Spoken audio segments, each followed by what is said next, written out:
vamos a dar inicio a nuestra segunda sesión en torno a la generación sin nombre y Cobo Borda, una invitación de Fundalectura, Biblioteca Nacional de Colombia, que en este mes de octubre ha comenzado con el ciclo de poesía en torno a la obra de este gran escritor, Cobo Borda, pero también de toda la generación que está aledaña y que se construyó junto a él. ¿Se acuerdan qué hicimos hace 8 días? ¿Recuerdan?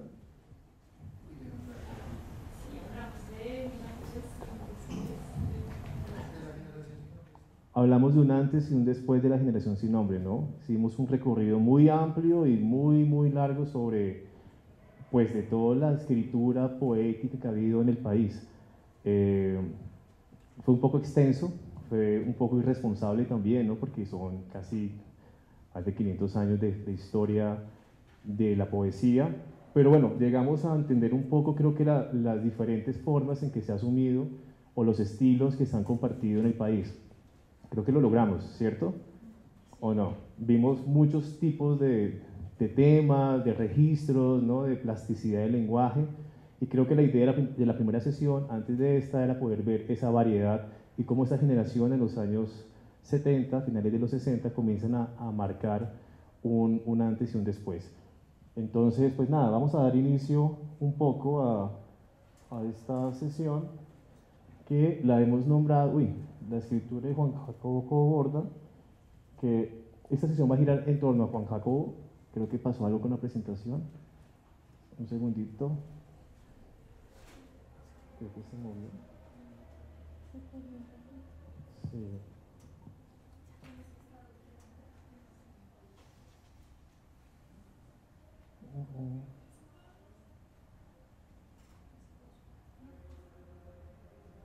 No, bueno.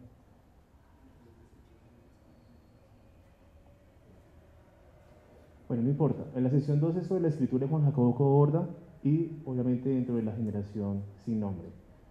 Es por eso que les vamos a hablar un poquito sobre la importancia de este poeta a nivel nacional. Lo primero sería tratar de recordar un poco cómo Cobo Borda pues, nace en el 48, que hace parte de esta generación sin nombre, que como hablamos la última sesión, pues, es una generación a la cual se le nombra de esta forma porque hay un momento dado en que los colectivos de poetas comienzan a desintegrarse y se vuelven pequeñas islas, ¿no? Son personas que más que unirse por una temática en particular, lo que hacen es construir su yo poético desde su vida. Por eso toda la generación que vemos acá, ahí están las diferentes fotografías de los poetas, tiene una particularidad en su poesía. Y en las próximas sesiones, por lo menos en las próximas 7, vamos a trabajar sobre todos ellos. Y vamos a darnos cuenta de esos matices que los diferencian, pero que también, digamos, que los atraen un poco a ser nombrados generación sin nombre. Bueno, Cobo Borda, como ustedes muy bien saben, murió hace muy poco, pero pues bueno, la idea es como tratar de darle un homenaje el día de hoy y claramente a toda su generación. Estos son los nombres de los poetas de la generación sin nombre. Tenemos a David Bonels, a Elkin Restrepo, a Jaime García Mafla, a Darío Jaramillo Agudelo, a José Luis Díaz Granados, a María Mercedes Carranza, a Álvaro Miranda, Augusto Pinilla, Henry Luque Muñoz, Marta Canfer, Miguel Méndez y Giovanni Queset, que es uno de los, digamos, más grandes de todos, ¿no? Aunque todos tienen su estilo, sus particularidades, vamos a tratar de verlo durante todas las sesiones que nos quedan por delante. Bien, habíamos quedado en esta fotico donde están todos reunidos y bueno, como esta pequeña pues artículo publicado en el año 68, donde pues en una entrevista ya ellos se nombran la generación sin nombre, que eso es bien interesante y bien particular. Quizás esta sería como el preámbulo a lo que pasaría después, ¿no? Bueno, bienvenidos, a ser parte como de esta pequeñas islas que se van construyendo y que van creando un sentido más amplio en la poesía nacional. Aquí vemos a esos primeros, ahí faltan bastantes todavía los que hemos nombrado, y algunos poemas que hacen parte de su producción y que vamos a ver en las próximas sesiones. Ustedes pueden encontrar esas fotografías dentro de la exposición que tenemos, ¿vale? Acá en la Biblioteca Nacional. Y hace ya casi 4 años, la Universidad Central hizo una antología que por acá la tengo, pero también hizo un encuentro donde los invitaron a todos y pues bueno, ellos estuvieron ahí charlando, los poetas, y pues fue un ejercicio bien interesante después de casi 50 años de producción literaria. Habíamos visto esa fotografía donde estaba Cobo Borda con 18 años más o menos y María Mercedes Carranza en una intervención pública, un espacio, llevando libros, leyendo poesía, divirtiéndose un poco. Hasta ahí hemos quedado un poquito, ¿no? Y para comenzar el día de hoy ya en materia con Juan Gustavo Cobo Borda, vamos a leer este pequeño poema, ¿vale? Es uno de los grandes poemas de la literatura colombiana, escrito por Luis Vidales. No sé si alguien, por favor, me puede ayudar a leerlo en voz alta.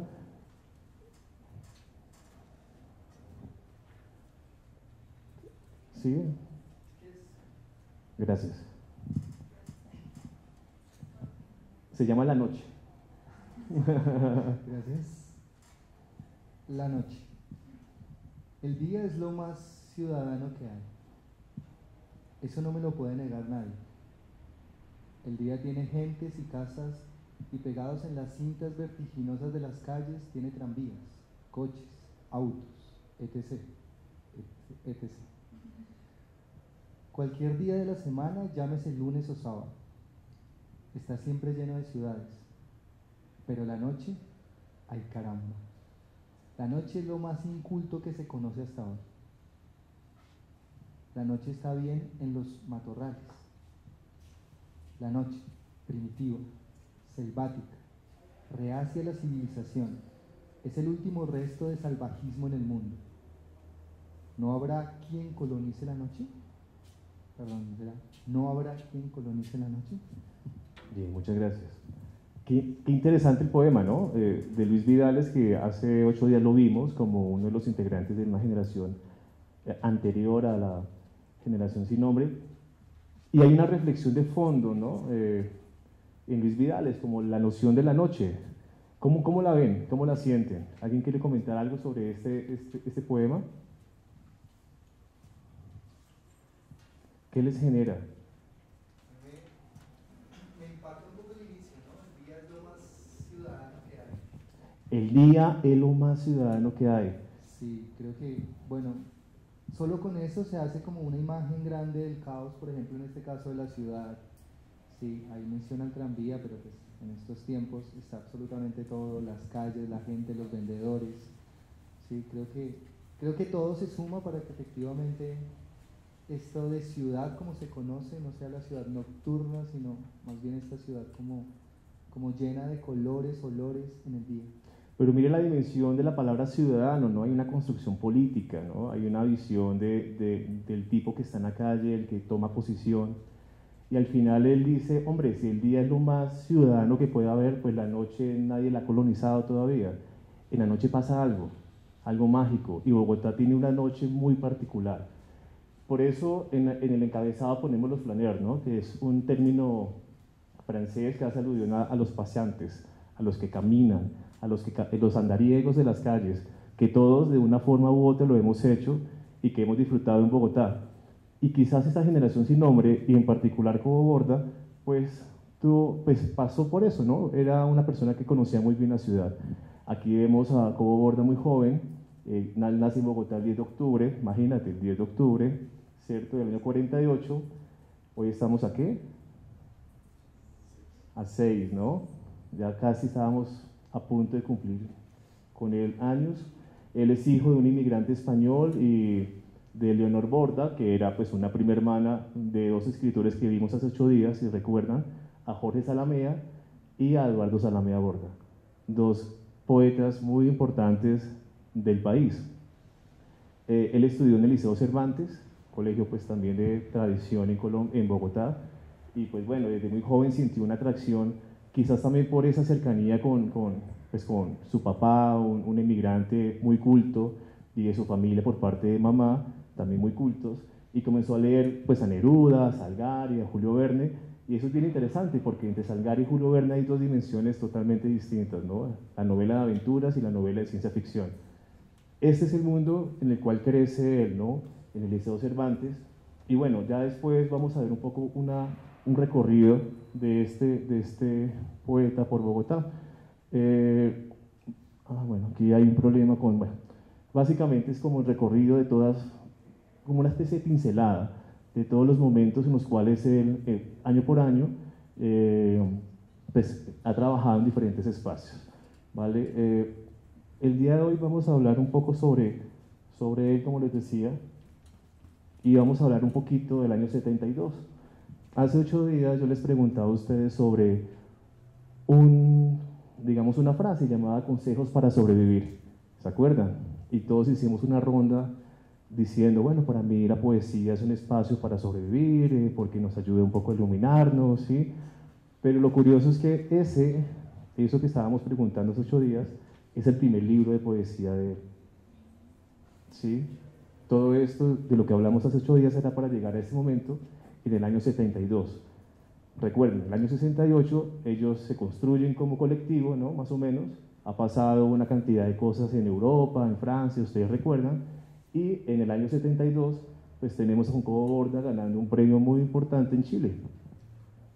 Muy joven él, 78, del 48 al 72 tenemos ¿cuántos años más o menos? 24 años, ¿sí estoy bien? Del 48 que nació al año 72, 24 años. A los 24 años, este poeta gana un concurso muy, muy importante. Y con su poemario Consejos para Sobrevivir, que lo pueden descargar dentro de la Biblioteca Virtual de Bogotá o de la Biblioteca Nacional de Colombia. Ahí lo vemos en ese pequeño artículo donde él pues están hablando, digamos, de su poemario. Pero bueno, lo interesante también de ver esto de su primera obra es también cómo se ve transmitido en su presentación. Y por eso el día de hoy, en las fotocopias, les he traído un pequeño fragmento de una especie de, digamos, de presentación que él hace como poeta, cuando en el año 83-84, él se encuentra como agregado cultural, agregado de la embajada, perdón, en Argentina. Y él escribe este pequeño texto que vamos a leer el día de hoy como presentación al poeta. Entonces, si, para hacerlo mucho más dinámico, ¿les parece que todos leemos un pedacito, un parrafito? ¿Listo? Entonces comenzamos desde por aquí, ¿les parece? Y vamos construyendo entre todos este texto. Gracias.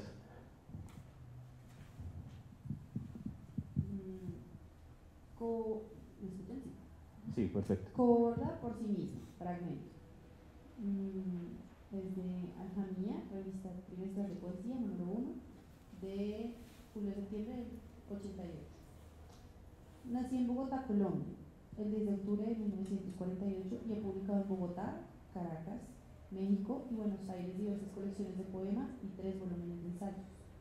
Además, he dirigido desde 1973 la revista mensual Eco, que edita la librería Butch Halls en Bogotá.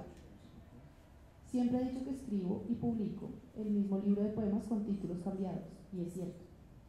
Su última versión se llamó Todos los poetas son santos y ganan cielo, y apareció en Buenos Aires a finales de 1983, desde donde actualmente finjo ser agregado cultural de la Embajada de Colombia. Los anteriores avatares del engendro se titularon Roncando al sol como una foca en los Galápagos, en México, 1983, Ofrenda al altar del bolero, Caracas, 1981, Salón de té, Bogotá, 1979. Y Consejos para sobrevivir, Bogotá, 1974. No hago estas precisiones por un prurito bibliográfico. Insinúo, tan solo, que soy un viejo aprendiz de poeta que se siente partícipe de una aventura que, queramos o no, solo puede ser latinoamericana. De ahí que mis temas predilectos sean el incumplimiento y el fracaso, la mugre y el deterioro. Todos ellos, claro está, cantados como desenfrenada euforia. La poesía nada tiene que ver con la historia, es la otra historia. Nace en esa inmunda tienda de andrajos y osamentas llamada corazón, como la calificó Yeats. Luego se convierte en otra cosa. Por mediación suya se torna clara. Recordamos perfectamente lo que nunca habíamos vivido de ese modo. Se ha dicho que mis poemas son irónicos. Recuerdo lo que en 1980 me escribía Rafael Gutiérrez Girardot. Solo desde una actitud conservadora es posible el sarcasmo, la burla, el humor. Muecas, quizás para disimular el desamparo, mis poemas, ahora lo comprendo, no son más que un largo catálogo de gratitud, de súplica y de imprecación. A ciertas mujeres y ciertos libros, algunas películas, pescados y vinos, calles y paisajes. A un país que solo se puede querer a distancia y amar con profunda y decantada rabia. Al español, en últimas, único idioma que no ignoro del todo. Solo al escribir esos 50 poemas que forman mis obras semicompletas entendí lo que pensaba. Solo al releerlos supe lo que me había pasado. En primer lugar, una ciudad, Bogotá, que era necesario convertir en palabras. Una ciudad que vi cambiar delante de mis propios ojos, derrumbando un pasado honesto en su pobreza y levantando un presente un tanto obsceno en su indecisa pretensión de querer ser moderno. Una ciudad cuya imagen negativa dada por la mala prensa extranjera es cierta,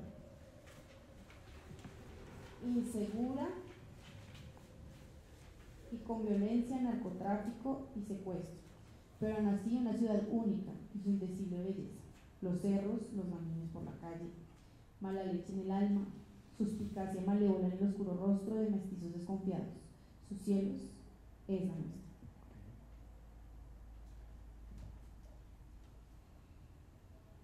¿Qué lecturas me han marcado? Como toda mi generación, padecí la atracción de Cavafis, pero por allí rondan también los cuadernos de Malte, Lauritz, Bridge, de Rilke, Naya y el amor loco, de Breton, El bosque de la noche, de Julian Vargas, páginas de Borges y Octavio Paz, Álvaro Mutis y García Márquez, un poema de Pablo Neruda, Las furias y las penas, un cuento de Onetti, Bienvenido, Bo, películas como West Side Story, El tesoro de la Sierra Madre, Los 7 samuráis y El testamento del Dr. Mabuse. También La heredera, de William Wyler. ¿A qué seguí? Líneas de Ben, Lowell y Vladimir Holland y demasiados libros de ensayos. Lo anterior resulta horriblemente pretencioso, pero por desgracia es cierto. No tuve infancia. Comencé muy joven, por ser gerente de una librería de 7 pisos en pleno centro de Bogotá. Luego, durante 8 años, fui editor de 300 títulos en el Instituto Colombiano de Cultura y durante año y medio, influjo de Borges, tenía la sabiduría pero me faltaba la ceguera, subdirector de la Biblioteca Nacional, antes de saborear el exilio desde esta canonjía diplomática. Además, durante toda esta década, 1973 a 1984, dirigí ECO, una muy seria revista literaria que, si bien ha publicado a todos los escritores latinoamericanos de valía, su especialidad son, lejos de cualquier broma, eruditos trabajos de ensayistas alemanes. Ante tales circunstancias, ¿cómo no incurrir entonces en el vicio de acumular libros, citarlos e incluso leerlos? Solo que mis dioses titulares siguen siendo, en realidad, Groucho Marx e Isabel Sarna. To Be or Not to Be, de Ernst Lubitsch, La risa y la cara. A pesar de tan espurio cosmopolitismo, siempre vuelvo a Bogotá. Allí me formé, o me deformé. Entre un padre que había peleado en la Guerra Civil Española, defendiendo las ideas de don Manuel Azaña, y una madre cuyos primos hermanos, Jorge y Eduardo Salamea Borda, a quienes no conocí, habían sido ambos escritores. El primero, traductor al español de St. John Peirce; el segundo, autor de una novela sobre la Guajira, 4 años a bordo del mismo, y descubridor de ese continente llamado García Márquez. La metáfora, aclaro, no es mía, es del propio García Márquez. Los parricidios hay que iniciarlos temprano. Tampoco conocí a mi abuelo materno, quien editaba un periódico, La Gaceta Republicana, y exportaba orquídeas colombianas a Londres. Así, entre el digno silencio de un hombre que había perdido la guerra y el orgullo, un tanto resquebrajado, de una familia de gente inteligente venida a menos, inicié mi aprendizaje de lector. Luego, copiando lo que leía, me convertí en escritor. Colombia, en aquellos como en estos años, continuaba con su bobería sempiterna, en apariencia. Sin embargo, la faz oscura de la luna aparecía cada mañana en los escandalosos titulares de los periódicos: asaltos guerrilleros, escándalos financieros. Colombia cambió radicalmente en estos últimos 15 años, pero como Borges aclara con resignación, todas las épocas son de cambios radicales.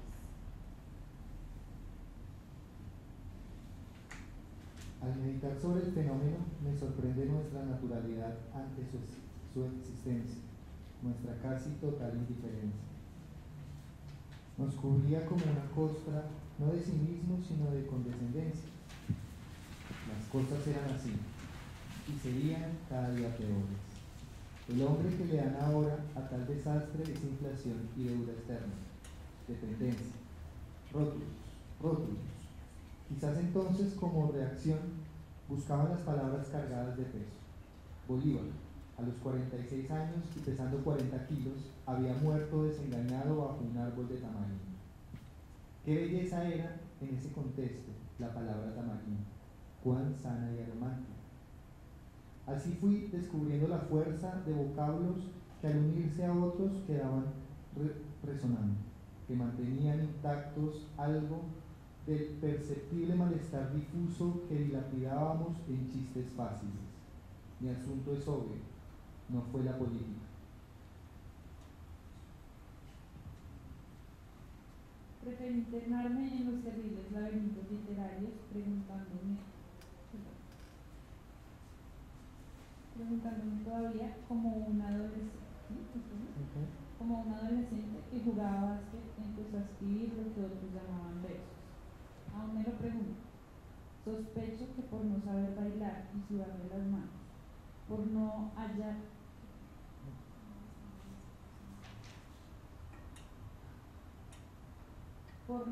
dónde esconderse, midiendo 1,90 m y 3 centímetros, por soñar lo que no se debe e imaginarse cosas que no le corresponden. Asombrosamente, la poesía las logra, pero no la de la gente toca. Como toda mi generación, soy un producto norteamericano que se ha vuelto, golpe a golpe, profundamente colombiano. Mi uniforme de parada son los blue jeans y los tenis. Es cierto también que no conozco países como los nuestros, con una capacidad tan grande para degradar, viendo y asimilando en su profundo desorden creativo cualquier influjo extranjero. No sé si como en Caracas las antenas de TV acompañan el crecimiento de los barrios de invasión colombianos. Solo sospecho que para nuestros pueblos la más avanzada tecnología no es una conquista más del hombre en su búsqueda del bienestar aquí en la tierra, sino apenas otro renglón más para incorporar al diversificado contrabando.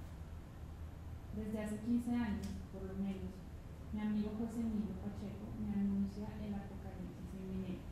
Ahora lo compré. El apocalipsis ya pasó, o por lo menos se repite todos los días. Una agonía tan larga resulta incómoda, y por lo menos requiere de la suficiente elegancia que tenía la abuela de Borges pidiendo disculpas por morir tan despacio. Por ello aspiro a que mis poemas expresen el goce y el encanto, la emotividad honesta y la dicha flor de piel, mi perplejidad oblicua y mi furia purificada. Como dice el maestro Obregón, mi oficio es estar inspirado. Bien, ahí falta una parte del texto, pero hasta el momento tenemos ya una semblanza, ¿no? Una especie de definición, una especie de poética también, ¿no? ¿Cuáles son mis gustos?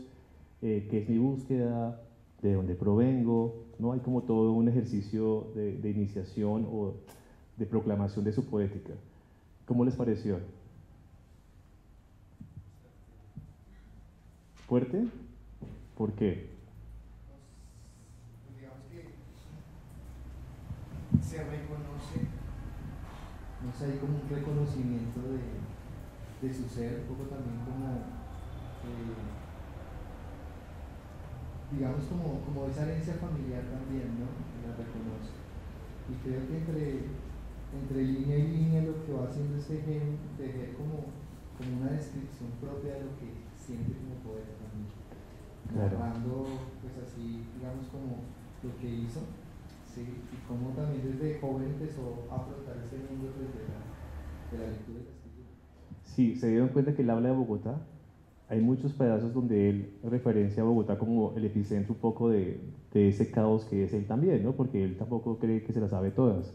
Se reconoce también como un sujeto que nació en ese contexto que también puede ser un poco distinto, diferente, un poco también de una forma muy irónica, ¿no? Él tiene como, digamos, una sutileza en torno a la ironía al momento de hablar de lo que somos. Y en su poesía eso es muy contundente, ¿no? Su poesía es muy irónica y vamos a verlo más adelante. ¿Alguien más quiere comentar algo sobre ese texto? ¿Les gustó? También que su lenguaje es muy coloquial. Sí. No usa palabras como muy elaboradas, frases muy elaboradas, pero de todas formas resulta ser muy armonioso como se expresa. Siento también que es muy crítico. Es extremadamente crítico, ¿no? Sí, no deja títere con cabeza. Y sin embargo es muy, como tú dices, ¿no? Es muy sencillo, aparentemente sencillo, ¿no? Porque hacer esa simpleza implica una gran complejidad, ¿no? Como todo en la vida.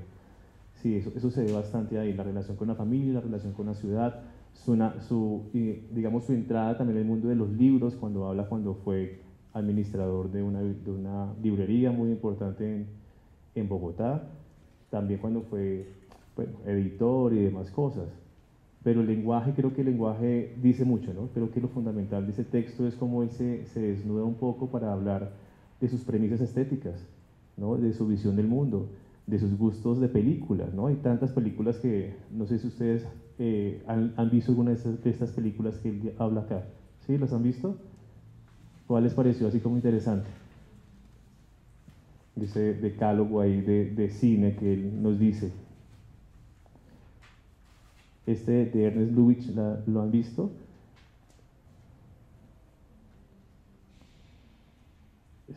Es buenísimo, se lo recomiendo bastante. Groucho Marx, ¿no? Que tiene en particular las obras de Groucho Marx con esta de Lubitsch, que son parodias, en realidad. Lubitsch era un gran comediante. Hombre, hacía unas comedias muy serias también, ¿no? En ese en particular se burla un poco de los alemanes. Y pues Groucho Marx, pues también ustedes conocen ya la historia de este hombre. Si se dan cuenta, siempre está, por ejemplo, esa de William Wyler, ¿no? La heredera, también una historia muy seria, pero también muy oscura detrás de la vida de esta mujer. El tesoro de la Sierra Madre, ¿no? Una historia también muy, muy conocida de un escritor que llegó a México y después se hizo una adaptación también de esa paranoia del hombre por el oro, ¿no? Digamos que acá él hace como todo un andamiaje lo que él es. Esas son mis lecturas, ese es el cine que yo he compartido. ¿Sí? ¿Cómo les pareció? ¿Alguien quiere comentar algo más? Sí, a mí me pareció. Vale. Me parece que no trata de impresionar a nadie. Con No. las palabras que utiliza, más que coloquial, yo creo que son palabras sencillas, Sí. palabras adecuadas para hablar con un amigo y pareciera como que está definitivamente platicando con alguien. Cierto. Hablando, charlando sin necesidad de querer impresionar o de dejar como una huella indeleble, Es cierto. sino que solo lo comenta, lo platica. Sí, me lo está contando, ¿no? De una forma como si estuviera hablando con nosotros, de una forma muy sí, muy transparente, muy sencilla. Claro. Se agradece bastante. Sobre todo cuando uno cree que la poesía es esa clase de pruritos allá, esos artificios un poco que... Correr al diccionario para saber qué es lo que dice, ¿no? Claro. Esa pretensión. Sí, es desgastante y creo que también tiene mucho que ver con la estética que pasa en la poesía después de los años 70, ¿no? Hay también un cambio generacional y una forma de entender que la poesía está en lo cotidiano. Por eso comenzamos leyendo ese poema de la noche, ¿no? Los transeúntes, ¿no? La vida sencilla, ¿no? Más que esa clase de idea del poeta por allá alejado, de todo. Sí, sí, chévere, chévere, sí, tienes toda la razón. ¿Alguien más quiere comentar algo? Bien. Ok, entonces Aquí hay una pequeña presentación de Cobo Borda, escrita en los años 80, pero como estábamos hablando, en el año 72, pues él escribe este poemario, que como habíamos hablado la semana pasada, pues hace parte de su iniciación en la obra poética. Ya después, como él lo nombra aquí, ustedes ya lo bosquejaron, él hace parte, digamos, de una iniciativa cultural muy, muy importante, por la Galería Buchholz, que era pues, una librería muy, muy importante en Bogotá. Y si se dan cuenta, él es el último de esta generación, bueno, de todos estos escritores y estos gestores de esta famosísima revista llamada Eco. Él, como lo nombro acá, desde el año 73 hasta el año 84, él también lo dice acá en el documento, hizo parte de la dirección, digamos, del estilo, de los lineamientos estéticos de esta revista, que como él confiesa en este texto, tiene una gran influencia alemana. ¿Se dieron cuenta? Él dice, sí, gran parte de los libros o los textos que publicamos en ECO son textos de grandes escritores y filósofos y pintores y artistas alemanes. ECO, si se dan cuenta, en la tradición colombiana es muy importante. Fue una revista divulgadora grandísima. Y cuando él habla, cuando él habla que fue librero y que fue administrador de una librería, está hablando de Buchholz, que era muy, pero muy famosa, y donde se reunían casi toda esa generación. Aquí tenemos una pequeña fotografía de lo que era la librería. Ustedes deben conocer este lugar, por la Jiménez, ¿sí? Ahí tenemos a la familia Buchholz, ahí, que fueron unos inmigrantes alemanes que montaron su galería de arte y su librería aquí en Bogotá. Y bueno, lo que era hace 40 años y lo que ahora tenemos, ¿no? Fue un epicentro de la cultura. Por eso cuando yo les planteo la idea de la noche, les planteo la idea de Bogotá en esa época, era que en Bogotá, en el centro, esta librería era un epicentro de encuentro. Y claramente con ECO, como un respaldo, era un punto importantísimo, ¿no? Pues publicaban, editaban y divulgaban la cultura alemana, pero también colombiana y latinoamericana. Chévere, ¿no? La fotografía de la librería Buchholz. Sobre él hay muchos casos, ¿no? Buchholz sale de Alemania, al parecer por cuestiones, pues en la Segunda Guerra Mundial, pero era un conocedor del arte. Quizás también por eso gran parte de la obra de Cobo Borda está tan influida por el arte, porque pues, en la galería se pueden imaginar, muchos poemas de él tienen mucho de esa plasticidad y de esa fijación por las obras. Bueno, después de Cobo Borda, pues pasa un poco a ser asesor de esta gran iniciativa editorial, la Gaceta de Ecocultura. En esta iniciativa, pues, que es simultánea a ECO, ¿no? Hay que decirlo, pues él edita pues, a grandes escritores, entre ellos a García Márquez y a Álvaro Mutis. Bien.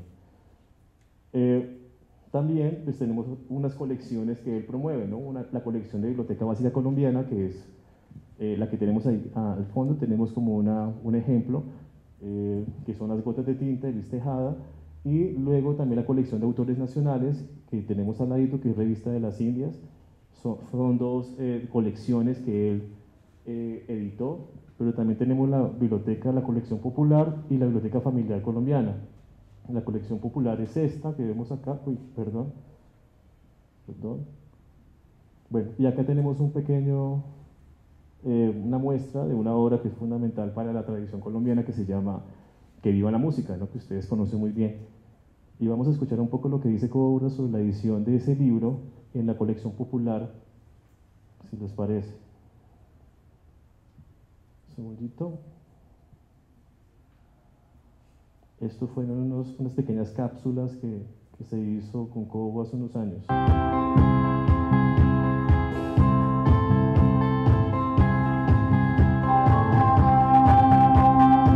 Trabajaba en el Instituto Colombiano de Cultura y ahí empezaron a llegarme los textos de Andrés Caicedo.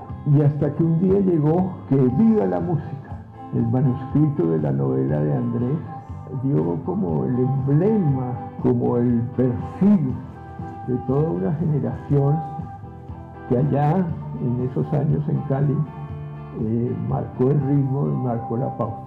Tuvo así un destino trágico y se convirtió en un libro de culto para los jóvenes. Se la mandamos a Andrés, estaba él tan contento y feliz con ella, pero en ese momento se interpuso una disputa, pudiéramos decir, amorosa, conyugal con su compañera, y él tomó la decisión drástica y cruel, de cierto modo, de llenarse de pastillas de Seconal y suicidarse. En ese sentido, Caicedo fue un escritor muy copioso. Escribió guiones, escribió también cuentos, casi todos ellos sustentados como en la ciencia ficción, en los cuentos de horror, en el hecho que era un lector desaforado de Edgar Allan Poe, y él decía que con los 2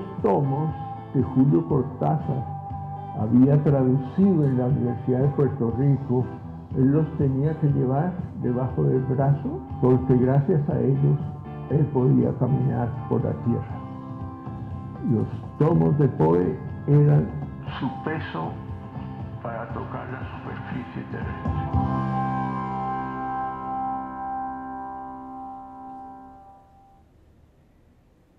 Imagínense la importancia de esta colección, ¿no? Publicaron a uno de los grandes íconos. El 4 de marzo de 1977 moría por su propia mano el escritor Andrés Caicedo. Aquí están hablando de Andrés Caicedo, pero bueno, no es así. Bueno, aquí tenemos la colección de la Biblioteca Popular.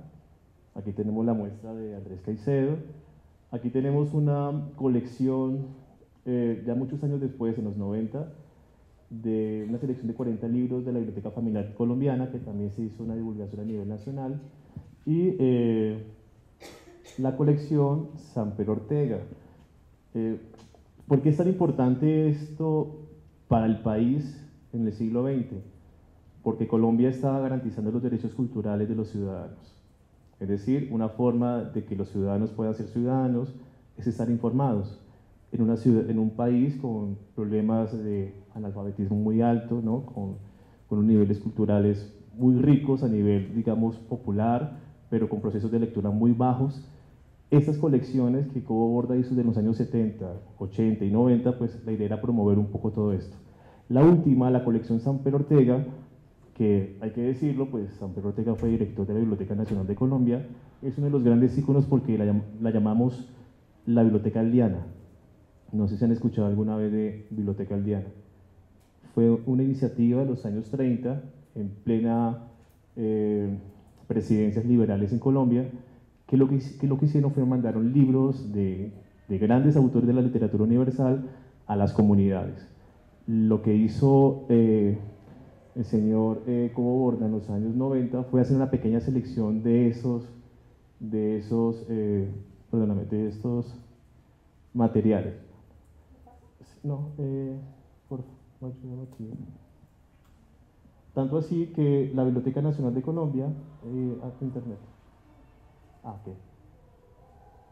En este año hizo la selección, pues él hizo la curaduría de esa colección de Samper Ortega, del año 36, ¿no? Habían diferentes pequeñas colecciones, y abajo van a encontrar todo el catálogo de las obras que fueron rescatadas, digamos como todo un continuo, ¿no? Recordemos que una colección bibliográfica tiene todo un sentido, tiene un horizonte de sentido muy particular. En los años 30 pues, queríamos un poco que los colombianos y colombianas leyéramos de todo un poquito, pero también había una colección de textos de agricultura y demás cosas, pero también había grandes clásicos de la literatura, ¿no? Se pudieron imaginar la Odisea y la Ilíada en un pueblo remoto de Colombia, ¿no? También hay una lectura del país un poco particular.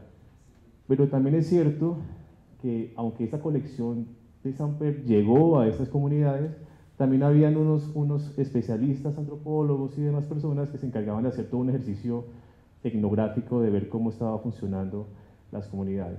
Bueno, Cobo Borda en los años 90, hace unos años, hizo una selección de todo ese material de la Biblioteca Aldiana, y la Biblioteca Nacional de Colombia pues subió esta colección casi, pues no íntegra, pero sí gran parte de lo que se seleccionó en los años 30 en su plataforma.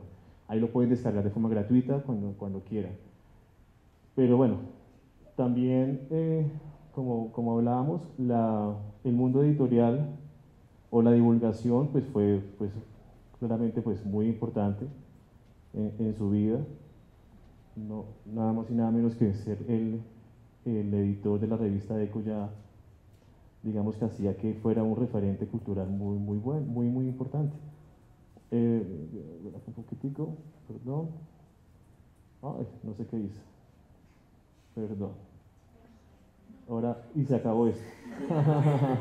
Y muchas gracias por todo.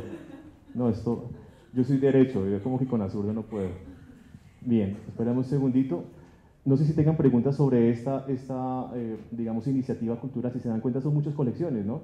Tenemos la de ecocultura, la de presidencia, la popular, la de presidencial y la colección San Pedro Ortega. ¿Alguna pregunta sobre este trabajo? Dejen en cuenta que fueron muchísimos años de rescatar, ¿no? de buscar, de tener ese ojo en la edición que pues, es una cosa bien particular ese trabajo. ¿Ustedes han visto esos libritos en las calles? Aún por ahí andan, la colección popular o la colección de la familia, la Biblioteca Familiar de Colombia también no ve de vez en cuando algunas librerías de segundo esas colecciones y fue una gran pues, divulgación. Bien, ok. Pero también claramente él, pues como poeta que ya hemos visto un poco, él sobre todo es un gran ensayista. Es un gran ensayista y un tipo que conocía bastante la tradición literaria colombiana, pero también latinoamericana. Si ustedes leen sus ensayos, él tiene todo un panorama muy amplio de lo que es la poesía latinoamericana.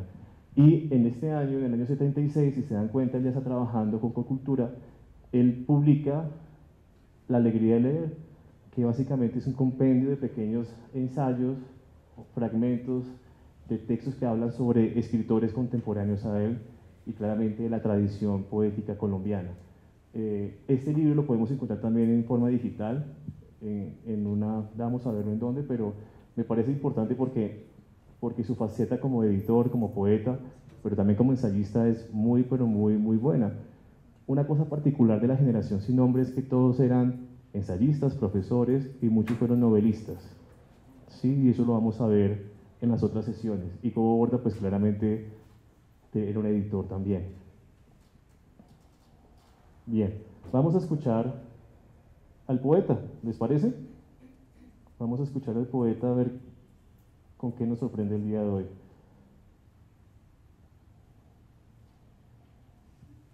Este poema se llama Tierra de Fuego, ¿vale?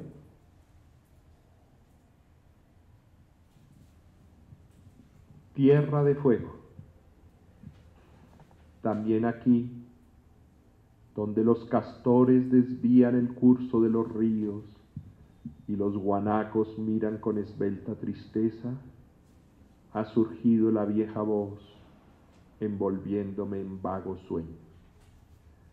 En esta tierra seca, donde los grandes lagos escarchados inician su deshielo y las abutardas, siempre en pareja, gris el macho, marrón la hembra, picotean el suelo, algo irreprimible me ha obligado de nuevo a tratar de decir la vida con palabras insuficientes, a pensar en la blanca euforia de la nieve y en el caparazón rosa de las centollas, cambiando de color a medida que cambia el día incierto. ¿Cuántos años? ¿Cuánto tiempo sin más ley que la ineluctable que rige las mareas? Que la de los bosques de lenga envueltos en su barba verde, muriendo y renaciendo incluso antes de la llegada del hombre a la tierra. Por tal razón, trabajo los vocablos que deben introducirse en algún remoto pecho, como quien miles de años después recoge un pedazo de vidrio golpeado hasta conformar una punta de flecha, como quien derriba todo un árbol para extraer de su tronco, ya pulido y desbastado, apenas un arco matemáticamente perfecto.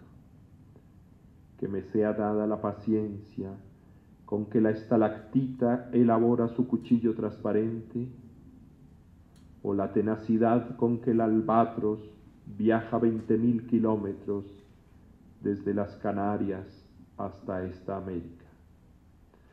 Me pregunto entonces si nuestra tarea podrá hallar tales equivalencias. Sin embargo, en este, el lugar más austral del planeta, donde los continentes a la deriva parecen detenerse al borde de la nada, algo que aún no sé nombrar te advierte sin remedio. Poesía, fatalidad del instinto reconociendo su cría entre los centenares de miles de ese rebaño que bala y se atropella.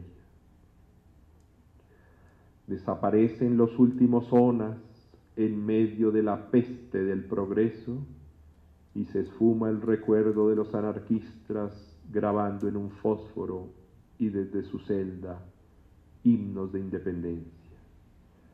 Pero del mismo modo, con la misma minuciosidad estéril, enciendo en la alta noche los extraños fuegos, para que perdidos navegantes a punto de naufragar, como don Hernando de Magallanes, por ejemplo, encuentren su rumbo y sigan viaje en pos de la presa, esa voluble, frágil y sonámbula quimera tras de la cual los hombres viajan y luego desaparecen.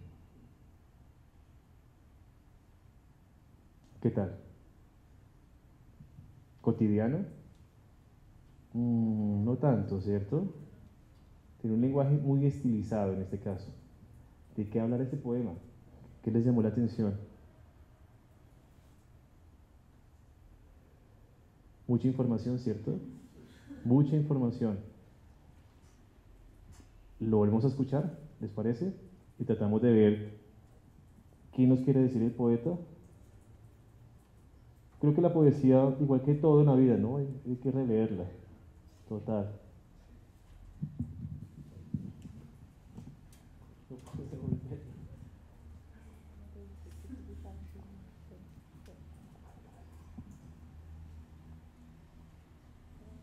Tierra de fuego.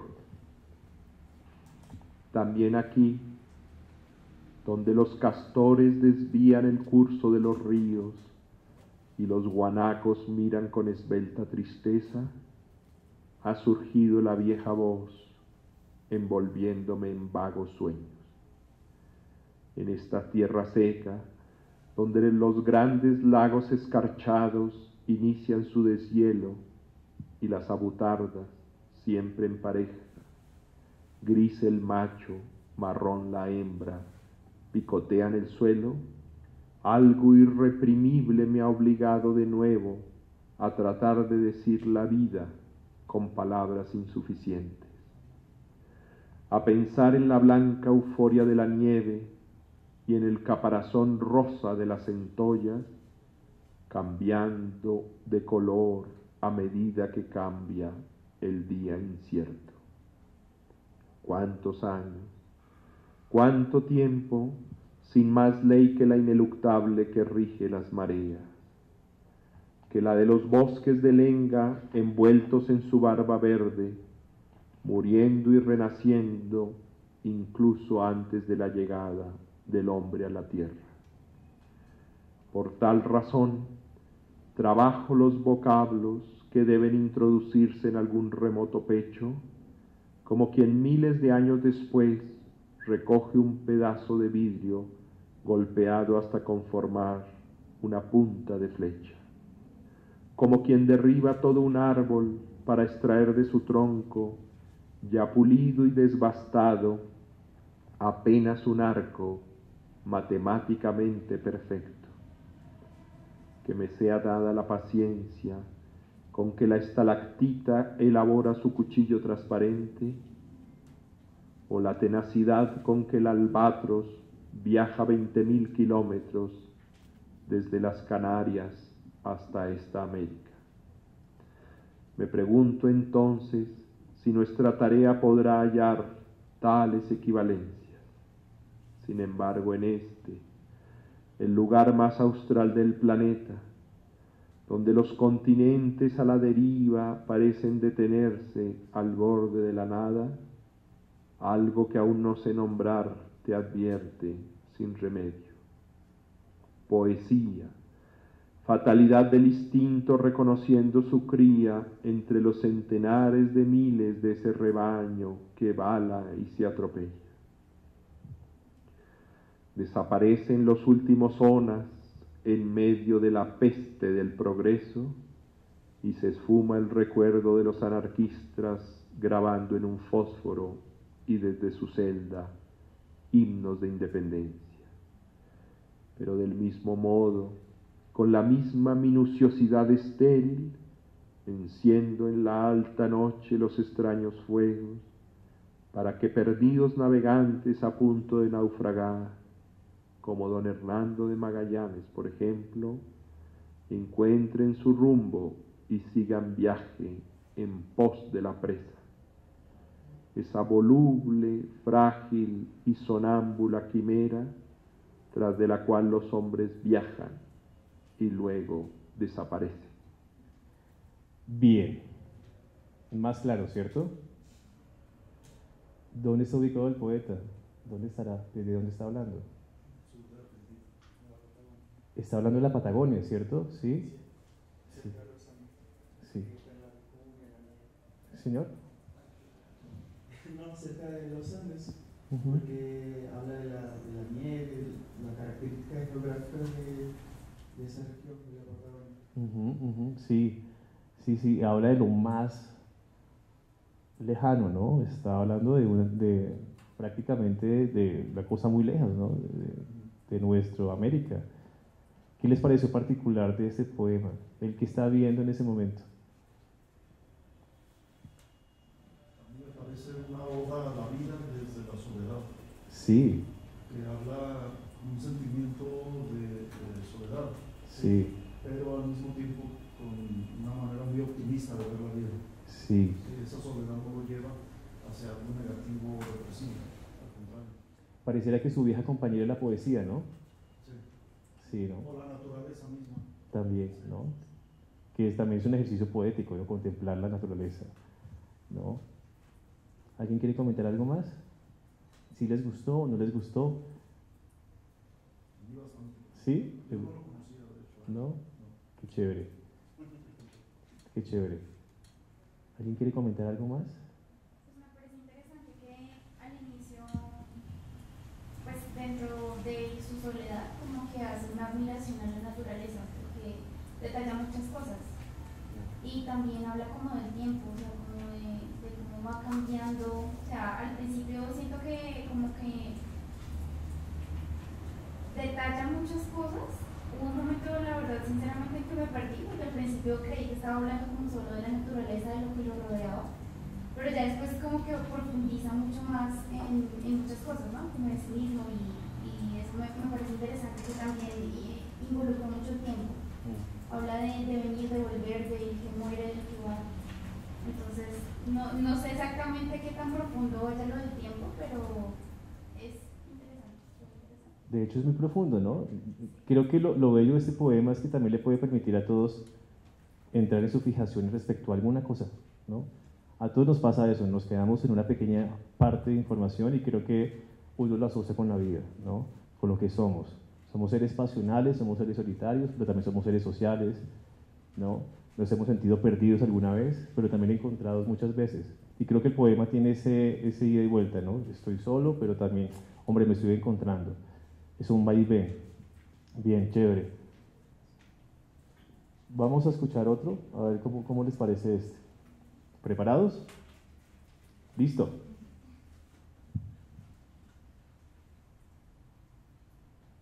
Vamos a ver si... solo las palabras. Aunque de poco valen, ellas pueden aludir a ese calor que el tiempo no degrada, referirse a una alegría insensata. Podría escribir, por ejemplo, oírte no me hace daño, al contrario, y añadir, verte puede ser euforia o un hueco asustado en mitad del alma. Promesas que de antemano resultaron inválidas, negligencias aceptadas, sí, por cierto, pero no hay reclamo ni nostalgia. El mundo aún conspira de su parte, llega incluso a sugerirle, no haga ruido, no. La felicidad es sigilosa y nos acompaña de modo inexorable. Otra vez, ¿cierto? Sí.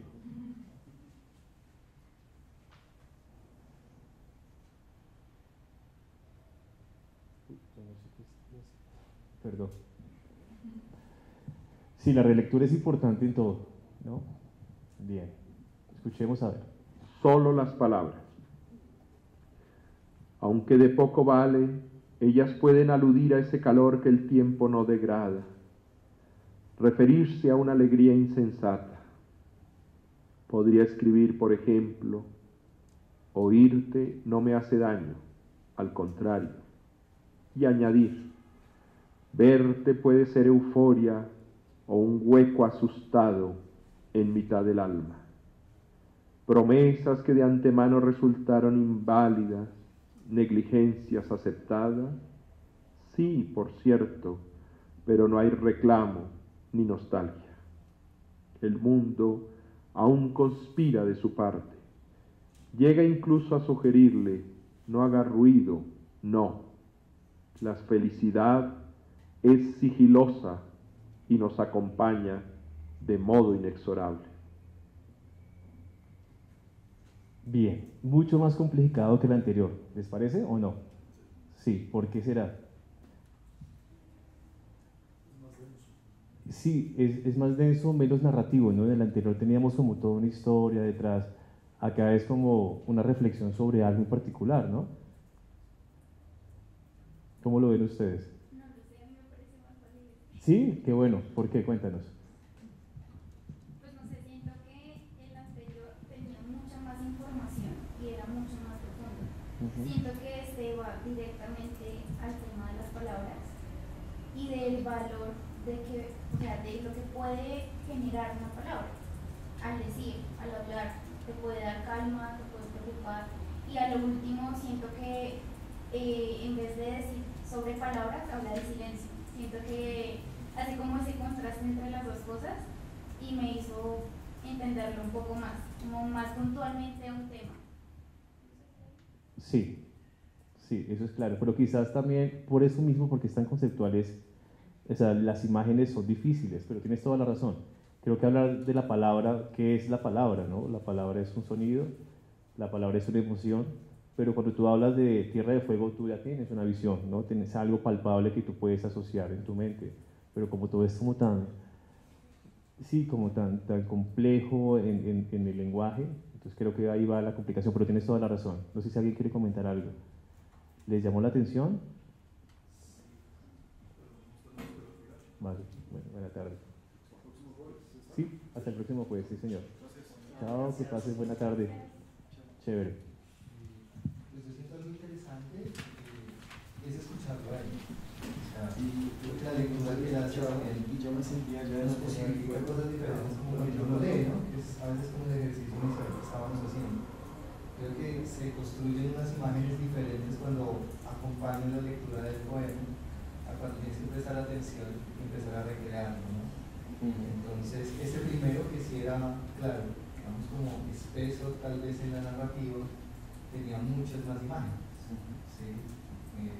Este tiene una densidad diferente en las palabras, así sea mucho más corta. Igual la lectura de él siempre como que, claro, es una invitación totalmente diferente. Sí, total, total. Y creo que el ejercicio consiste en escucharlo. Creo que hemos perdido la posibilidad, no sé, de escuchar, ¿no? Por eso la invitación es escucharlo y luego lo leemos, pero escuchemos a ver qué nos transmite. Y cuesta escuchar, ¿no? Sobre todo poesía, cuesta muchísimo, ya sea por la cadencia, ya sea por las imágenes, pero no estamos acostumbrados a tener ese tímpano para la poesía. Y creo que el ejercicio es ese, fundamentalmente, ¿no? Poder escucharlo, tratar de, hombre, ¿cómo sería ese tipo, ese señor en un recital? ¿Será que sí me está diciendo algo a mí?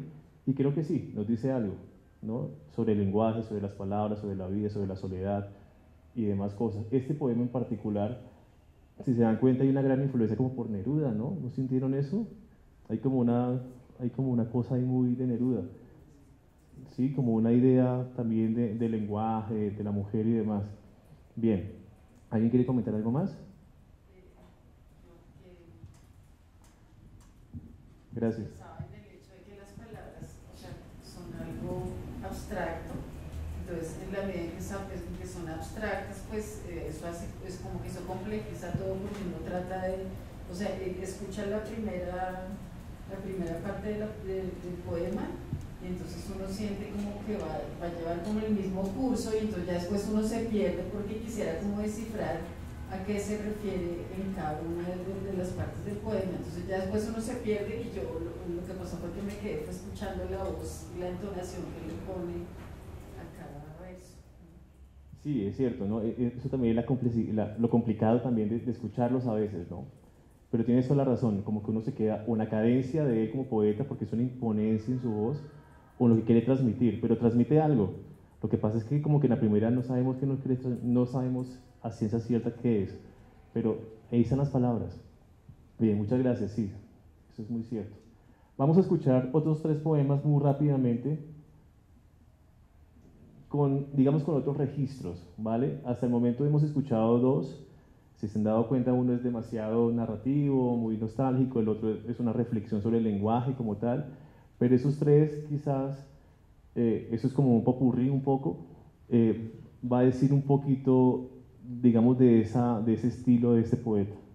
Vamos a ver si podemos.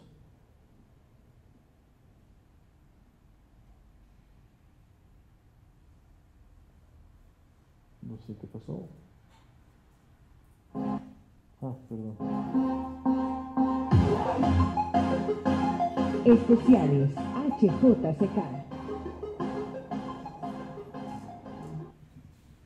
Colombia es una tierra de leones, país mal hecho cuya única tradición son los errores. Quedan anécdotas, chistes de café, caspa y babas. Hombres que van al cine solos, mugre y parsimonia. Elogio de la superficialidad. Apenas cuerpos que se han querido como nadie nunca y ahora se desunen. Así de sencillo.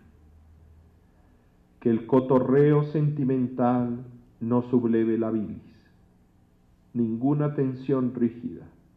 Desnudarse, dejarse ir. Sin embargo, par delicatez, volvemos a convocar el baboso yugo. Por cortesía, ensuciamos la placidez física con un lenguaje previsible. El subconsciente, esa cloaca turbia. El amor y sus borborismos, tan profunda como deleitable, la energía del cuerpo al ejercer su oficio. Quiéreme así, como cuerpo apenas, que alma, corazón y demás bisuterías nadie sabe si existen. Secuencia para un mismo cuerpo. Aún no sé tu cuerpo, ni el hueso de tu cadera, ni el aprendizaje lento de esa oquedad azul como la fiebre. Pero amo el precipitado desorden de los besos y la cálida confusión de esas citas a destiempo y la forma atropellada con que al abrazar otorgas la calma. Hombros tan frágiles no parecen capaces de resistir la pesada carga del deseo, y sin embargo, Emma Bovary brilla entre sus rivales, embellecida por la infidelidad y el insomnio que agiganta su lecho. Esta es hjck.com. Me encanta la cuña de la HJCK. Es lo mejor del mundo. Escucharlos es increíble. 3 poemas. El primero los vi como sonriendo.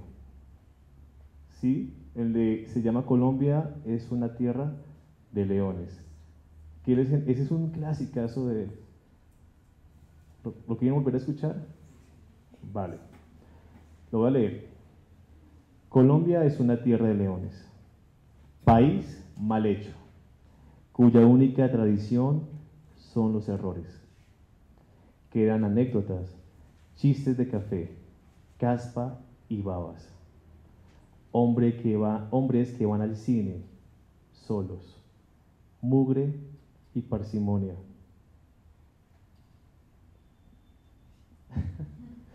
País mal hecho, imagínate. ¿Cómo dices? Nada ha cambiado, sigue igual. Como que no, en este país siempre se siente como en un chiste. Un mal chiste. Como un mal chiste. No me sorprende. Y me da esa sensación, esa ironía, que también finalmente nos da risa a todos. Sí. Hay un humor muy particular en ser colombiano, ¿no? Nos reímos un poco de lo que pasa acá. Sí, también. Sobre todo eso, ¿no? Y él también, ¿no? Tiene una cosa ahí medio irónica, ¿sí? Creo que eso es como una de las cosas que más identifica la poesía de Cobo, como siempre hay una ironía de por medio. Pero también está lo erótico. Se dieron cuenta en el tercer poema, hay una visión erótica muy particular de la mujer. Hay un lenguaje, y hay otra cosa que me parece muy particular de lo que hemos escuchado, y es como esa erudición, ¿no? Madame Bovary habla un poco de su conocimiento literario y cultural. Bien, ¿alguien quiere comentar algo más sobre esos 3 poemas? Ahí están, mira. Colombia es una tierra de leones, secuencias para un mismo cuerpo, elogio a la superficialidad. ¿Tienes ahí los otros 2 que los puedas leer? Bueno, lo busco, espera un segundo. Ay, me volateo.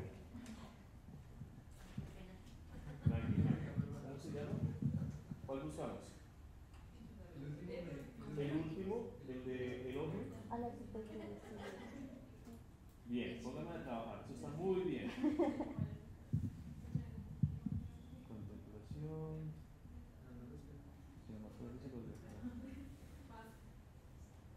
Lo pueden buscar, ¿alguien lo tiene ahí en Google? ¿Lo pueden ayudarme a buscarlo de pronto? Porfa. Sí, porque acá en esta selección no terminamos. Esa es la selección, la antología que hace la Universidad Central de toda la generación sin nombre, es recomendadísima. Y fue la que adelantó la Universidad Externado hace un par de años con Federico Díaz Granados, que hizo la selección, que también está buenísimo. A ver si encuentro. No, aquí Colombia es una tierra de leones y poética. No, ¿alguien lo encontró? ¿De pronto?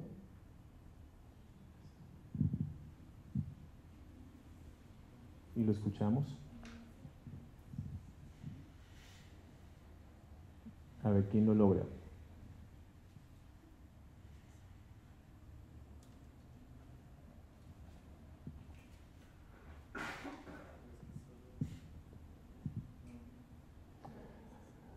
¿Lo volvemos a escuchar? ¿Sí? ¿Lo encontraste? ¿Ganaste?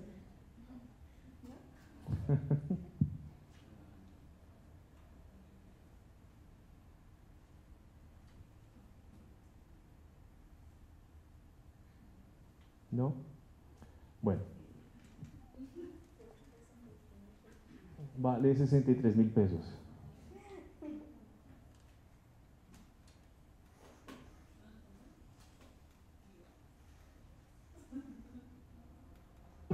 Puede.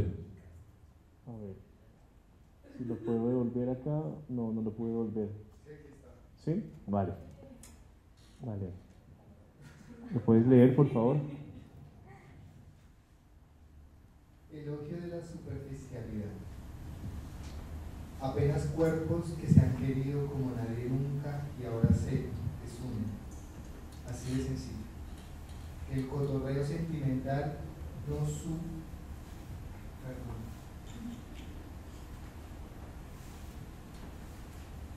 Que el cotorreo sentimental no subleve la vis, ninguna tensión rígida, desnudarse, dejarse ir.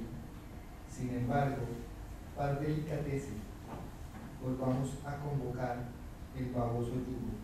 Por cortesía, ensuciamos la placidez física con lenguaje previsible. El subconsciente, esa cloaca turbia, el amor y sus borborquismos. Tan profunda como deleitable, la energía del cuerpo al ejercer su oficio. Quieren así como cuerpo apenas, que alma, corazón y demás bisuterías nadie sabe si existen. Hay un tono erótico ahí, ¿no? Hay como un ejercicio bien interesante. Eso es una particularidad, ¿no? Cuando yo trabajaba en una biblioteca hace muchos años, uno de los libros que más consultaban los usuarios es una antología que la hace poesía erótica, que en ese momento fue editada en Colombia. Era muy leída, porque lo erótico en Colombia ha sido como, pues no sé, no se lee tanto, pero él ha sido de los primeros que ha hecho el ejercicio de hacer unas selecciones bien interesantes, y en su poesía también se ve eso. Bien, ¿sí? Nos quedan 15 minutos, les voy a invitar a que por favor leamos los últimos poemas de él, ¿les parece? Y hacemos un ejercicio grupal de cómo les parece un poco. ¿Alguien quiere leer, por favor? Comencemos con uno de este librito del año 72, que se llama Poética, que creo que es súper genial. ¿Alguien quiere leer? ¿Sí? Gracias.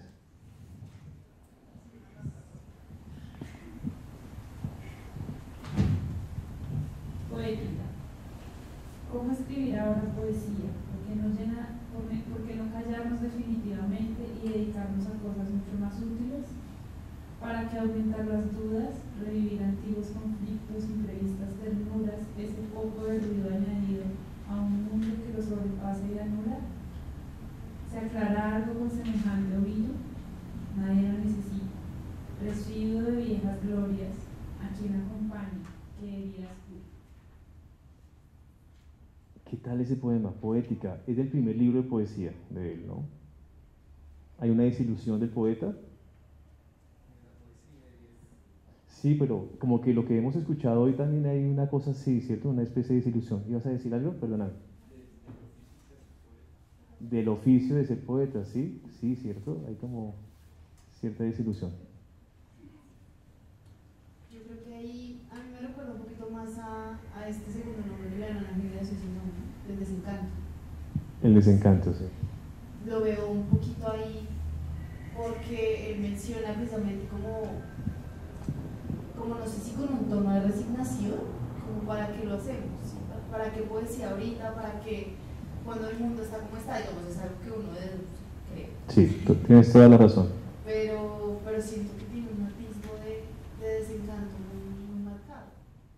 Sí, recordemos que es el año 72 más o menos, esa generación, año 68, hay una gran revolución en el mundo, ¿no? Tenemos París del 68, tenemos una serie de guerras en el mundo, como que hay una especie de hasta qué punto escribir poesía en un mundo tan caótico es una respuesta, ¿no? A la humanidad, pero en cierta forma también es una respuesta, ¿no? Porque es una poética. Mira el título de la obra, se llama, es una poética, es una visión del mundo particular, ¿no? Desafortunadamente no sirve para nada, pero esto es mi poética, ¿no? ¿Cómo escribir ahora poesía? ¿Por qué no callarnos definitivamente y dedicarnos a cosas mucho más útiles? Eso de la utilidad de las cosas, ¿sí? En un mundo, en los años 70, donde Estados Unidos estaba, pues obviamente ustedes conocen muy bien la historia, ¿no? Había unas pretensiones de ser muy racionalistas en absolutamente todo, en la técnica y demás, Pero, y escribir poesía en los 70 era muy, pues, una forma también de resistencia, ¿no? No sé si alguien quiere comentar, ¿sí? ¿No? Sí, bueno, muchas gracias, tienes toda la razón, hay un desencanto, ¿sí? Bien, leemos el siguiente, ¿les parece? ¿Chévere? ¿Quién quiere? Se llama Salón de Té. Ah, sí, sí, sí. Salón de Té. Leo a los viejos poetas de mi país y ninguna palabra suya te hace justicia. Ni nube, ni rosa, ni el nácar de tu frente. El pianista estropeará aún más la destartalada melodía, pero mientras te aguardo, temeroso de que no vengas, Bogotá desaparece. Deja de ser este bazar menesteroso.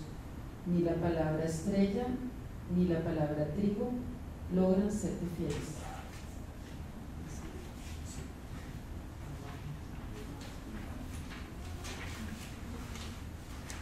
Tu imagen en medio de aceras desportilladas y el nauseabundo olor de la comida que fritan en la calle trae consigo algo de lo que esta tierra es. En ella, como en ti, conviven el esplendor y la zozobra. Interesante, ¿no? Esto ya es de un momento diferente de Cobo, pero se nota un poco esa visión de Bogotá, ¿no? Los olores de Bogotá, el caos, los andenes, ¿no? Los andenes de Bogotá es una cosa muy loca, ¿sí? Fritan en la calle, trae consigo algo de lo que esta tierra es, ¿no? En ella, como en ti, conviven el esplendor y la zozobra, ¿no? Como lo hermosamente caótico o inesperado, ¿no? La zozobra de saber, hombre, ¿con qué vamos a salir hoy, ¿no? ¿Qué va a pasar hoy? ¿Les ha pasado? Uno no tiene control en Bogotá de nada. Sabemos a qué hora sale, pero no sabemos a qué hora llegamos a la casa, ¿no? Sobre todo un jueves. Bien. Como que se anticipa, o sea, la está esperando a ella, Sí. se anticipa a que algo igual trágico, malo va a pasar. Entonces, mientras la espera, todo se vuelve caótico. El piano, la ciudad caótica y además pensando que no va a venir, entonces zozobra permanente, ¿sí? Todo el tiempo en medio de ese caos, además con la imagen de que no venga, pues todo caótico. Sí, sí. ¿No les ha pasado que no, nos vemos en el centro a tal hora y uno esperando y se hace cada vez más tarde y todo queda muy lejos? Sí, es esa zozobra, ¿sí? Bien, sí, chévere. La idea del salón de té, ¿no? Esa idea también muy de los cafés de los años 70, 50, 40, ¿no? Donde nos encontrábamos a tomarnos un café y hablar, ¿no? Pero un cafetín. Lo chistoso es cuando él dice, no sé si se percataron, leo a los viejos poetas de mi país y ninguna palabra suya te hace justicia. Yo creo que él está hablando de una persona. Yo creo que está hablando de Bogotá. Sí, sí. Porque precisamente por esa primera línea y además por el desarrollo. Como te veo en cada cosa que te caracteriza, pero sin embargo nada te hace justicia. Exacto. Nada es suficiente porque escribir Bogotá es que Bogotá es indescriptible. Bogotá es todo y nada al mismo tiempo, todo el tiempo. ¿Sí? Entonces, por ejemplo, la zozobra es la angustia, ¿sí? Que es algo, digamos, algo que tenemos en común con la generación, sino es que precisamente como las generaciones, como cada generación va teniendo un cambio, como lo veíamos hace un momento, pues tenemos pues a mí me pasa particularmente que tengo una cercanía interesante con, por ejemplo, con este poema. Claro. Es muy cercano.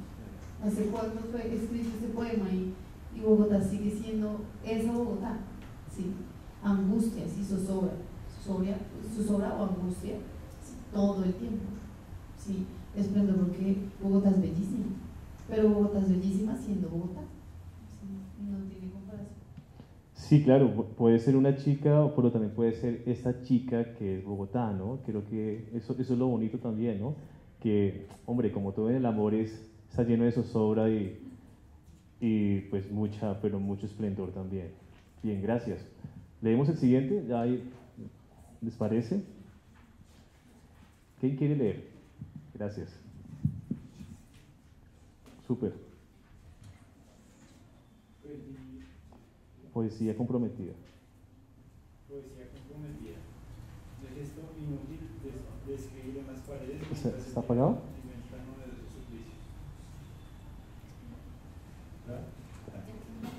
Poesía comprometida. El gesto inútil de escribir en las paredes mientras el tirano inventa numerosos suplicios. Uy, otra vez. ¿Sí? Poesía comprometida. El gesto inútil de escribir en las paredes mientras el tirano inventa numerosos suplicios.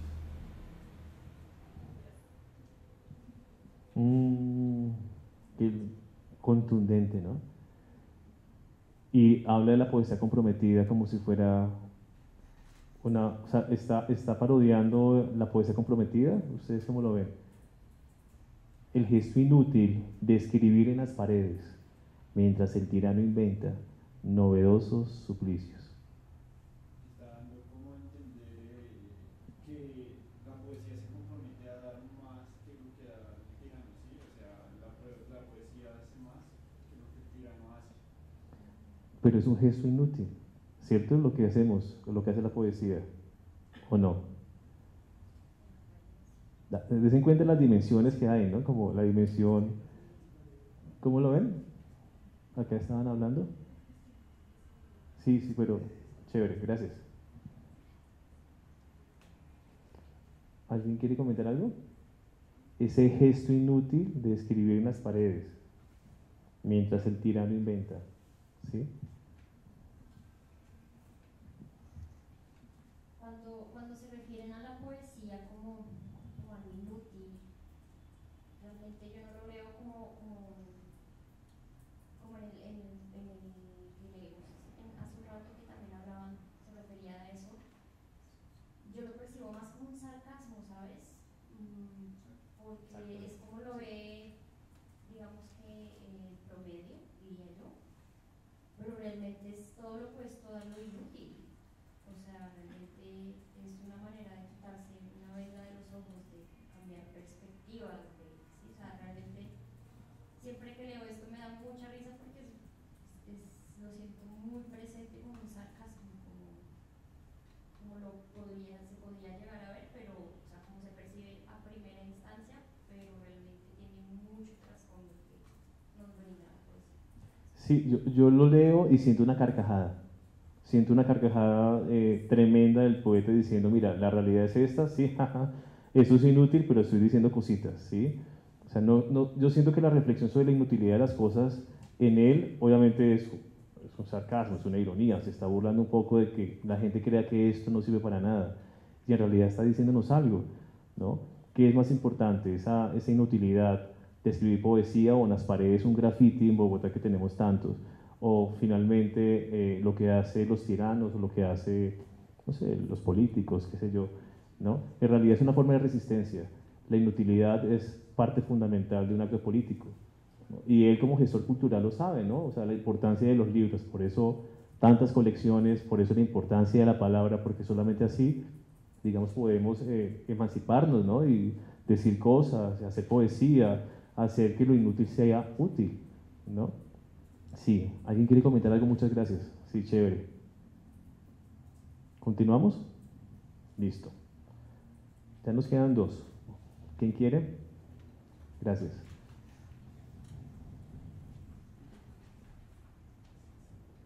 Mientras mis amigos honestos, jamás no poder, derribaban dictaduras, organizaban revoluciones y pasaban el cuerpo destrozado a formar parte de la banal historia latinoamericana, yo leía malos libros. Mientras mis amigas, las más bellas, se evaporaban delante de quien, indeciso, apenas si alcanzaba a decirles la mucha falta que hacen, yo continuaba leyendo malos libros. Ahora lo comprendo. En aquellos malos libros había amores más locos, guerras más justas, todo aquello que algún día habrá de redimir tantas causas vacías. Sí. Así está. Apocalipsis. No, hasta ahí. Sí. Gracias, sí. Sí. Ese está muy chévere, ¿eh? Y estábamos hablando sobre la inutilidad de las cosas, pero mira, hasta lo más chiquito y aparentemente mal los libros, en realidad nos está diciendo algo. Sí, chévere. Vamos con Apocalipsis, a ver, por favor. ¿Alguien quiere leerlo, por favor? Sí, gracias.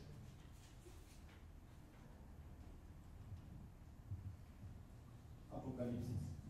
Se acaba el capítulo de la crema de afeitar, la pasta de dientes, se termina el champú, se caen los botones, se arruga la ropa, los cuchillos pierden filo, el pelo crece, se abren grandes grietas en las suelas de los zapatos, los tapetes se desgastan, las goteras perforan la mente, hay que cortarse las uñas, cambiarse las gafas, se fundieron los bombillos, no vemos nada, el fin del mundo se instaló en casa.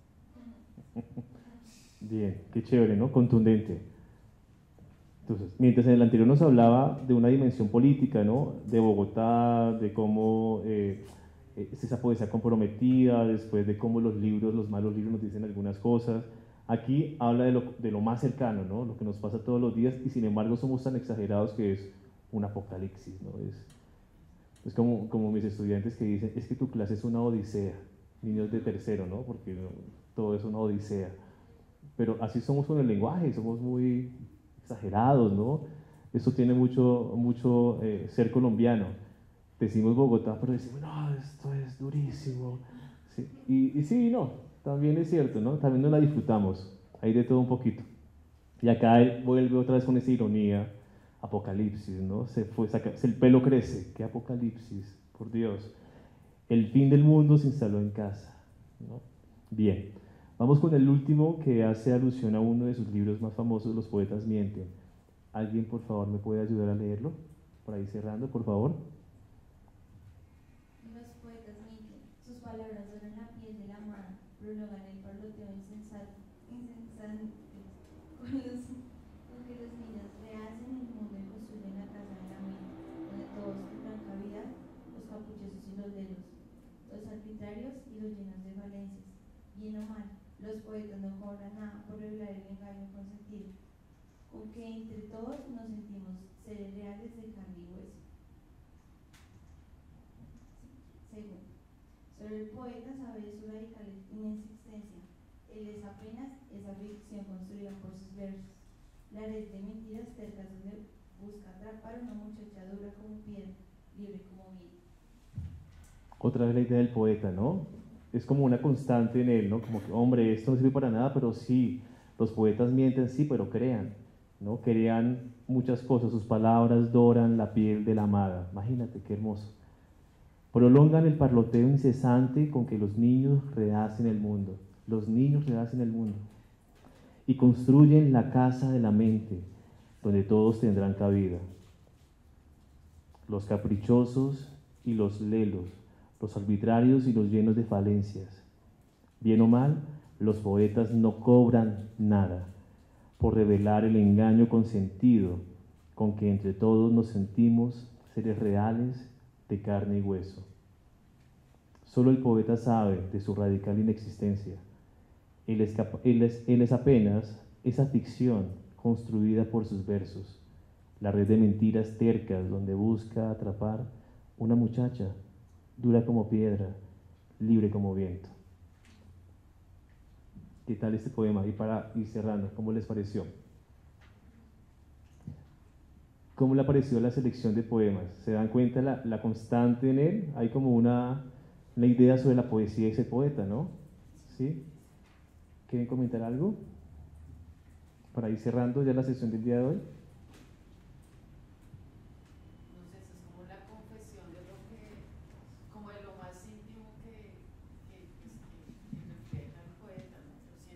¿Cómo? O sea, es como esa confesión de lo que realmente todos quisiéramos concretar en un poema, pero solo ellos lo pueden hacer a través de todos nosotros. Es como transmitir ese dolor de la existencia del ser humano, cómo logran eso, convertirlo en una poesía, porque nos pertenece a todos, pero ellos sí lo pueden hacer. Claro. Sí, eso es bien interesante, ¿no? Aunque todos tenemos una visión poética de la vida, todos tenemos una visión muy particular de lo que es la belleza, lo bello y lo feo. Quizás a algunos nos falta eso que él tiene, ¿no? Que es esa visión de utilidad inútil dentro de su escritura, ¿no? Si se dan cuenta de las contradicciones, ¿no? Eso es una cosa constante. Quizás se volvió muy pragmático en la vida y solamente piensa en lo inmediato, pero ellos están pensando, o él están pensando, en todo lo otro, lo no dicho, ¿sí? Lo que está debajo, en las sombras. Y eso es lo hermoso también de la poesía, ¿no? En particular de la obra de Cobo Borda. Aunque es un gran erudito, aunque lo fue, un gran conocedor de la literatura, en realidad su simplicidad, su lenguaje nos llega a todos de una forma muy sencilla, ¿no? Muy cotidiana, y se burla, ¿no? Y se burla de nosotros, en la cara y con nosotros, habla del amor, habla del cuerpo, ¿no? Y sin embargo sentimos que es cercano, y eso es muy, muy, muy interesante, y creo que su obra permanecerá por eso mismo, porque nos puede transmitir eso que queremos decir, pero que a veces no tenemos las palabras para hacerlo. Muchísimas gracias por asistir el día de hoy. Recuerden, el Club de Lectura es pues, adelantado con la Biblioteca Nacional de Colombia y Funda Lectura, y el próximo jueves nos veremos, si Dios quiere, y ustedes también, de 5 a 6:30 de la tarde, y bueno, los espero. Muchísimas gracias por su asistencia. Gracias.